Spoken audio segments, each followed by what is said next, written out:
संचितला महाशिवरात्रीची सुट्टी होती, त्यामुळे मी आले माझ्या माहेरी आणि आज महाशिवरात्रीचा उपवास सोडायचा होता. त्यामुळे मम्मीने देवपूजा करून घेतली आणि देवपूजा झाल्यानंतर मस्त असं उपवास सोडायला छान असा स्वयंपाक बनवला होता.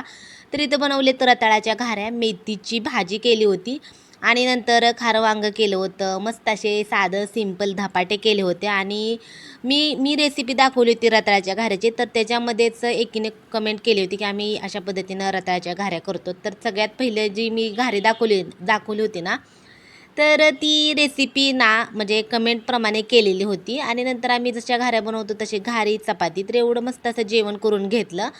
आणि नंतर ह्या आहेत माझ्या लग्नातल्या भांगड्या. आता लग्नामध्ये भांगड्या आपण ना घरातल्यांना, बाहेरच्यांना, शेजारच्यांना सगळ्यांना भांगड्या भरतो. तर त्या भांगड्या भरण्यासाठी आम्ही विकत भांगड्या घेतल्या होत्या आणि ते सगळ्या भरून थोड्याफार शिल्लक राहिल्या होत्या. तर ते तशाच बॉक्समध्ये ठेवल्या होत्या. नंतर 4-4:30 वाजता आम्ही भेळ आणि वडापाव खाल्ला. नंतर मम्मीची चालली होती संध्याकाळची स्वयंपाकाची तयारी. चला व्हिडिओ कसा वाटला नक्की सांगा. बाय.